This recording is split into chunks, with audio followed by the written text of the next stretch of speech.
Madisonville. I wanted to come by and thank all of you in the Baptist system and here in Madisonville for the terrific job you're doing. Where I think we are now, if you're a football fan, you know the red zone is the final 20 yards before you get in the end zone.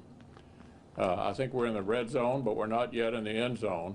And the end zone, as you've heard others describe, is 75% of Americans being vaccinated gives you herd immunity, which, even though this is a lovely face mask, gives all of us an opportunity to quit wearing them. And our hope is that we can get there by this summer. Let's go back a year and look at where we were. In hospitals like this all across America, they were not quite sure what they were dealing with.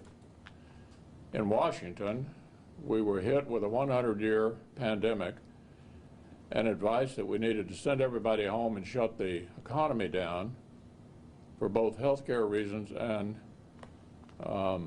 it was the most astonishing thing you could imagine, to, on purpose, shut the economy down in order to deal with a 100-year health care pandemic.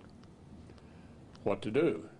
We were no more informed at that stage than anyone else, but we knew the country, as a result of being shut down in a 100-year health crisis, needed one heck of a lot of money. So we came together, even in the middle of a hotly contested presidential election year, put aside our political passions, and managed to pass 5 bills, the largest of which was the CARES Act, which began in my office as then the majority leader of the Senate, to try to seek to do both at the same time.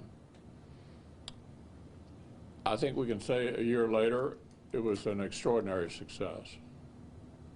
In terms of propping up the economy, the popular PPP loan programs for small businesses, over 50,000 Kentucky businesses took advantage of that, to helping these hospitals get through the problems that were created by the elective surgery money on during this process, plus all the other related health care issues. But we knew from the very beginning that the only thing that would stop this was the vaccine. Nothing else would stop it but an effective vaccine. I was a polio victim myself. I've read a lot about the disease. It took 7 decades to find a vaccine to kill the polio virus. 7 decades. What we've witnessed in the last 12 months is a modern medical miracle. Not 1, not 2, 3 highly effective vaccines from start to finish in under a year is an extraordinary success story.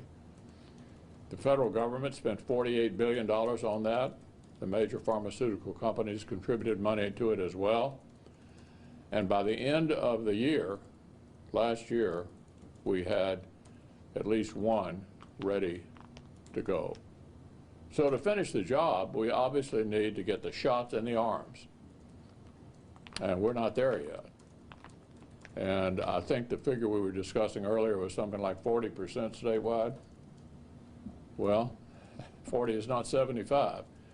And all over the country, we're racing to get shots in arms and trying to deal with whatever reservations some people may have. For example, I saw on some television show that Republican men, for some curious reason, might be reluctant to take it. So I said, I'm a Republican man, and I took it as soon as I was eligible.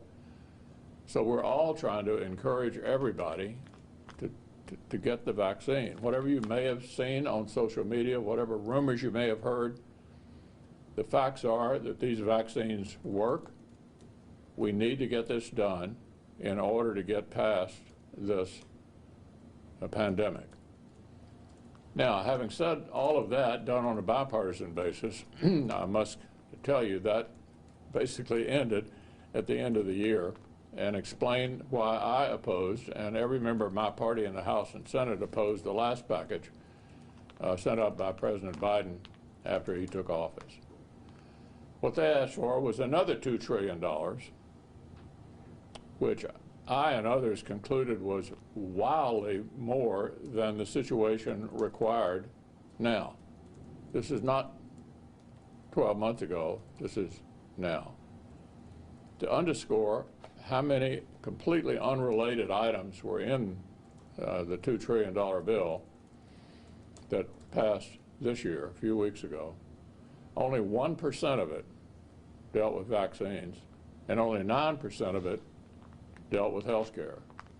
So these folks will get some money out of it, but all the rest of this, almost $2 trillion, was largely unrelated to where we are today. Where we are today is the economy has taken off like a rocket. A lot of pent-up demand, people anxious to get out of their houses, to get back to normal. We're going to have a wonderful year economically, and it will have nothing to do with adding $2 trillion more to the national debt. So that's where we are, and I encourage again everyone to get vaccinated.